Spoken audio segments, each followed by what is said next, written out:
도쿄의 중심부인 야마노테선 내에서 그나마 고즈넉한 분위기를 많이 유지하고 있는 동네 야나카 거리에 지구 최강의 프랜차이즈 카페 스타벅스가 문을 열었습니다. 이거 예로부터 유명 프랜차이즈가 들어선다는 건 젠트리피케이션을 알리는 확정타이기도 하죠. 과연 거대 자본은 야나카라는 고유의 생태계를 어떻게 대했을까요? 100년 된 반찬가게 옆에 자리 잡으면서도 위화감 없이 녹아들기 위한 그들의 전략은 과연 무엇이었을지 직접 가서 구경해보려 합니다.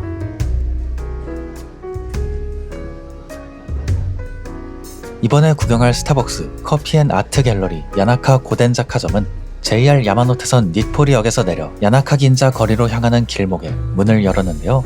지명을 그대로 살린 다소 길다란 이름을 갖고 있지만 사실 카페와 갤러리가 공존하는 형태라는 점에서 그 컨셉만큼은 굉장히 알기 쉬운 지점이기도 합니다.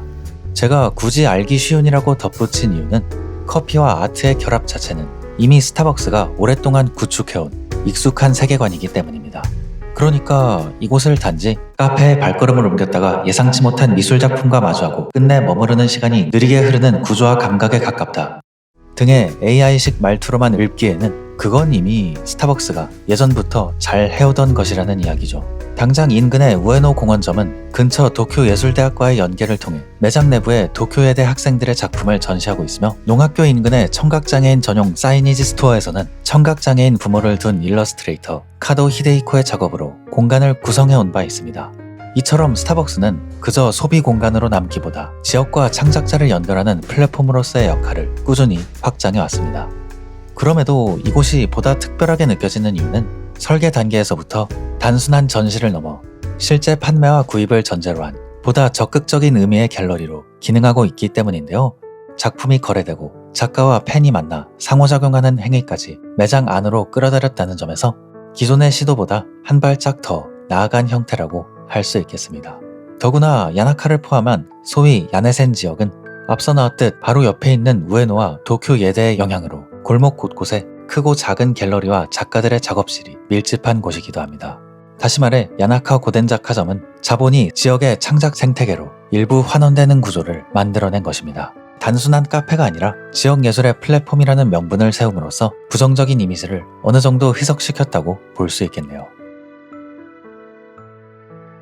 게다가 이 요람을 구체화하기 위해 스타벅스가 설계를 의뢰한 곳은 야나카를 거점으로 활동하는 지역 건축사무소 하기소였습니다. 이들은 건축사무소이자 디벨로퍼, 동시에 로컬 브랜딩 조직의 성격을 겸하며 지금은 팀의 이름이 든 카페 하기소를 중심으로 야나카 일대에 다수의 프로젝트를 바탕으로 한 신뢰를 축적해온 팀인데요. 건물의 설계에 그치지 않고 이후의 운영과 네트워킹까지 도맡으며 이 동네의 쓰임 자체를 재구성해왔다는 점에서 그들은 마치 평범한 건축사무소가 아닌 마을을 뒤에서 움직이는 비밀 결사대 같은 느낌이랄까요? 그렇기 때문에 하기소는 스타벅스가 이 동네에 녹아들기 위한 단연코 최고의 파트너였을 것입니다. 그렇다면 과연 그들은 스타벅스를 어떻게 야나카식으로 풀어냈을까요?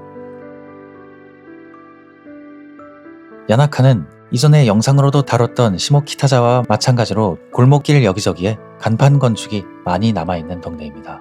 간판 건축이란 건물의 앞부분만을 불연성 소재로 덮은 건축물이라 해서 간판으로 불리는데요. 스타벅스 또한 이러한 지역적 맥락에 응답하기라도 하듯 간판 건축 스타일로 완성되었습니다. 물론 단순히 이미지만을 취한 것은 아니었습니다. 간판 건축의 파사드는 주변 건물과의 정렬이 중요한데요.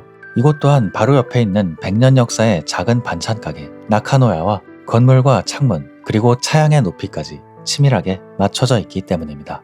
특히 스키플로어 구조를 통해 굳이 1.5층을 만들어서 창문의 높이를 과거의 건물과 정렬시킨 것에선 지독한 세심함마저 묻어나죠. 그러면서도 건물의 입구는 정면이 아니라 건물과 나카노야 사이에 난 골목을 활용해 내었는데요. 자연스럽게 그늘과 안뜰을 형성하는 동시에 대기줄이 길어질 경우 주변 통행에 미치는 영향을 최소화하려는 사려 깊은 선택으로 보입니다. 여러모로 지역에 대한 배려를 느낄 수 있는 외관이죠. 물론 갤러리로서의 독창성 또한 머금고 있었습니다. 파사드의 타일은 일본 도자기 마을로 유명한 아이치현 도코나메시에서 특별히 제작된 것인데요. 색조나 광택의 대조를 보여주는 타일을 무작위로 배치해서 스타벅스의 로고이기도 한 세이렌의 비늘을 형상화했다고 합니다. 덕분에 어디서도 본 적 없는 외관의 스타벅스가 완성되었는데요. 하지만 이곳에서 더욱 눈여겨봐야 할 것은 단순히 외부의 간판 건축이 가진 시각적 메시지보다 내부에서 이 공간이 바라보는 방향에 있었습니다. 스타벅스 아트갤러리가 위치한 부지는 야나카 거리로 향하는 길, 고덴자카와 아라카와구의 지정 문화재이기도 한 사찰, 쿄오지로 통하는 삼각형의 모습을 하고 있는데요. 이 평면을 크게 거스르지 않은 채 야나카 거리와 쿄오지, 그리고 사찰 내부의 공동묘지라는 세 갈래의 풍경을 향해 의도적으로 큼지막한 계구부를 내었기 때문입니다.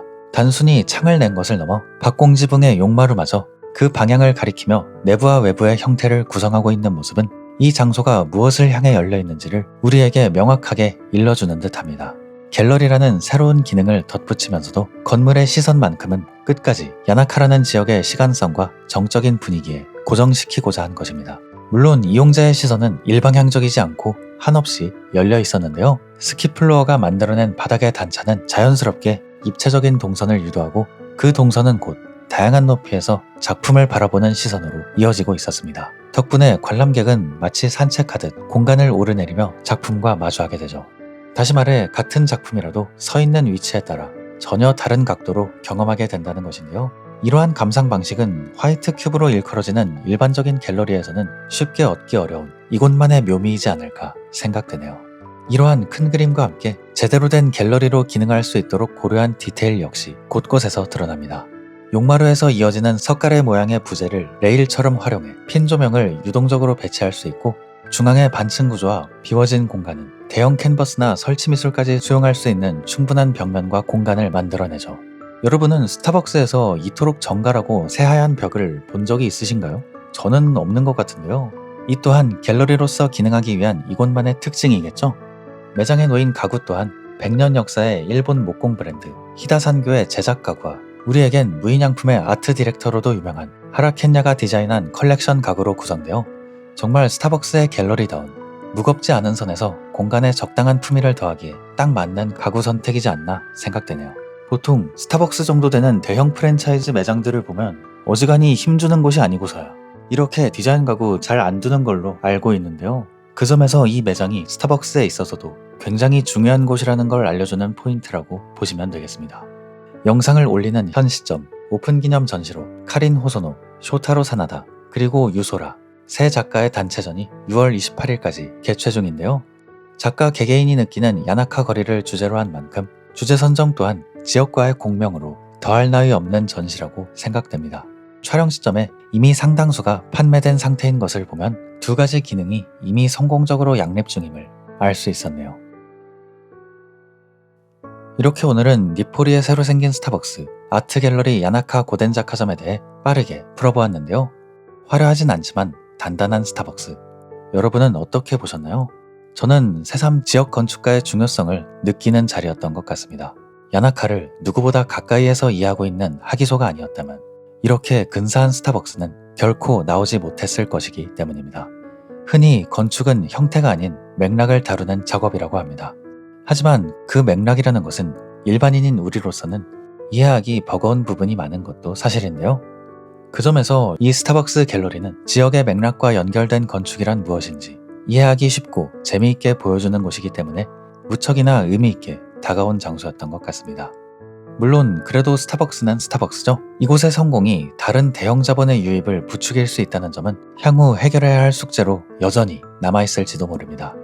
그렇기에 이토록 세심한 공간이 야나카의 새로운 활력이 될지 아니면 또 다른 변화의 전조가 될지는 조금 더 지켜봐야겠지만, 적어도 하기소와 스타벅스가 보여준 이 지독한 예의만큼은 큰 자본이 작은 동네를 대하는 좋은 선례로 오래오래 남기를 바라보며 이번 영상을 마치도록 하겠습니다. 끝까지 봐주신 모든 분들께 정말 감사드립니다. 저는 또 오겠습니다.